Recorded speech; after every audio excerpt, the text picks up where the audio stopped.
नमस्कार। चलिए आज एलएचबी कोच के एयर ब्रेक सिस्टम को गहराई से समझते हैं। ये वो टेक्नोलॉजी है जो हमारी सबसे तेज रफ्तार वाली ट्रेनों जैसे राजधानी या शताब्दी को एकदम सुरक्षित तरीके से रोकती है। आइए देखते हैं कि ये पूरा सिस्टम आखिर काम कैसे करता है। तो जरा सोचिए, एक ट्रेन है जो 160 किलोमीटर प्रति घंटे की रफ्तार से भाग रही है और उसे एकदम सही, एकदम सेफ तरीके से रोकना है। ये कोई छोटा मोटा काम नहीं है, है ना? ये एक बहुत बड़ी इंजीनियरिंग चुनौती है और एलएचबी का एयर ब्रेक सिस्टम बस इसी काम को करने के लिए बनाया गया है। और इस चुनौती का जवाब है एक्सेल पर लगे हुए डिस्क ब्रेक। ये सिस्टम खास तौर पर हाई स्पीड परफॉर्मेंस को ध्यान में रखकर ही डिजाइन किया गया है ताकि ब्रेकिंग हमेशा भरोसेमंद और सेफ रहे। आज हम 5 जरूरी चीजें समझने वाले हैं। सबसे पहले तेज ट्रेनों के लिए ये नए ब्रेक क्यों जरूरी हैं। फिर देखेंगे एलएचबी और पुराने आईसीएफ सिस्टम में क्या बड़ा फर्क है। उसके बाद सिस्टम के कंट्रोल सेंटर पर नजर डालेंगे, समझेंगे कि दबाव कैसे काम करता है और आखिर में वो क्या चीजें हैं जो इसे इतना स्मार्ट और सुरक्षित बनाती हैं। तो चलिए सबसे पहले बात करते हैं कि तेज रफ्तार के लिए एक एडवांस्ड ब्रेकिंग सिस्टम की जरूरत ही क्यों है। देखिए, सीधी सी बात है, जब ट्रेनें तेज चलती हैं तो उन्हें रोकने के लिए ताकत भी ज्यादा चाहिए और कंट्रोल भी एकदम सटीक होना चाहिए। तो इस सिस्टम की सबसे बड़ी खासियत क्या है?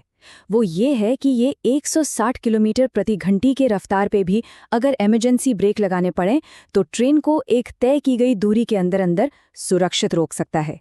यही इसका सबसे जरूरी काम है। अच्छा, अब एलएचबी सिस्टम को पुराने आईसीएफ सिस्टम के साथ रख कर देखते हैं। इससे एकदम साफ हो जाएगा कि ये सिर्फ कोई छोटा मोटा बदलाव नहीं बल्कि एक बहुत बड़ा अपग्रेड क्यों माना जाता है। सबसे बड़ा फर्क तो यही दिख जाता है। एलएचबी में ब्रेक सीधे एक्सेल पर लगे हैं। आईसीएफ की तरह इसमें कोई उलझी हुई ब्रेक रिगिंग नहीं है, जिससे सिस्टम काफी सरल हो जाता है। और एक बहुत खास बात यह है कि इससे पहियों पर कोई घिसाव नहीं होता और व्हील स्लाइड प्रोटेक्शन सिस्टम पहियों को फिसलने और फ्लैट होने से भी बचाता है। एलएचबी सिस्टम कितना स्मार्ट है ये यहाँ साफ पता चलता है। सब कुछ एक ही जगह एक सेंट्रलाइज्ड कंट्रोल पैनल से कंट्रोल होता है। आइसोलेशन कॉक्स मतलब वो वाल्व जिनसे किसी हिस्से को सिस्टम से अलग किया जाता है, वो सब एक ही जगह पर हैं। इससे काम बहुत आसान हो जाता है। साथ ही इसमें ब्रेक इंडिकेटर और ब्रेक एक्सेलरेटर जैसे जरूरी सेफ्टी फीचर्स भी दिए गए हैं। तो कुल मिला के नतीजा क्या निकला? नतीजा ये है कि जो हमारे ग्राउंड स्टाफ हैं उनके लिए काम बहुत आसान हो गया है। अब उन्हें कम पार्ट्स का ध्यान रखना पड़ता है, सिस्टम की जांच करना पहले से कहीं ज्यादा सरल है और परफॉर्मेंस तो जबरदस्त है ही। सीधा सीधा मतलब ये है कि काम भी आसान हुआ और तेज भी।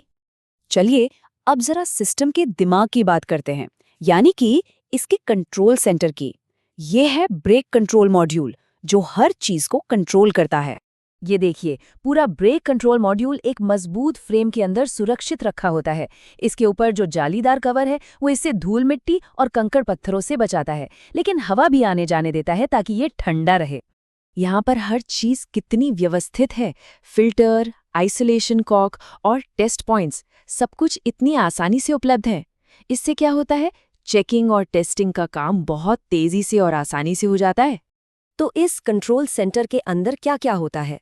एक डिस्ट्रीब्यूटर वाल्व जिसे KE1 भी कहते हैं, ये समझिए ब्रेक का दिल है। अलग अलग साइज के एयर रिजर्वॉयर हैं, बोगी आइसोलेशन कॉक्स है, ब्रेक पाइप यानी BP और फीड पाइप यानी FP के लिए एयर फिल्टर है और टेस्टिंग के लिए जरूरी फिटिंग्स भी यहीं मौजूद है। ये डायग्राम हवा का रास्ता दिखाता है। हवा एक सेंट्रल मैनिफोल्ड प्लेट से गुजरकर अलग अलग वाल्व और पाइप में जाती है और यहीं से ये तय होता है कि ब्रेक कब लगेंगे और कब रिलीज होंगे। तो कंट्रोल सेंटर तो हो गया सिस्टम का दिमाग, लेकिन असली भारी काम कौन करता है? चलिए अब सिस्टम की मांसपेशियों को देखते हैं, यानी वो हिस्से जो सीधे बोगियों पर लगे होते हैं और पहियों को रोकने का काम करते हैं। ये 4 मुख्य हिस्से हैं जो एक साथ मिलकर काम करते हैं। ब्रेक डिस्क जो पहियों के साथ साथ घूमते हैं, ब्रेक कैलिपर जो डिस्क को जकड़ते हैं, ब्रेक पैड जो घर्षण पैदा करते हैं और ब्रेक सिलेंडर जो कैलिपर को दबाने की ताकत देता है। ब्रेक डिस्क की मोटाई पर ध्यान देना बहुत ही जरूरी है। जब ये नया होता है तो 110 मिलीमीटर मोटा होता है, लेकिन अगर ये घिसते घिसते 96 मिलीमीटर तक पहुंच जाए तो इसे फौरन बदलना पड़ता है। ये एक बहुत ही जरूरी सेफ्टी चेक है। इसका ऑटोमेटिक स्लैक एडजस्टर एक कमाल की चीज है। जैसे जैसे ब्रेक पैड घिसते जाते हैं, ये उनके और डिस्क के बीच के गैप को अपने आप भरता रहता है।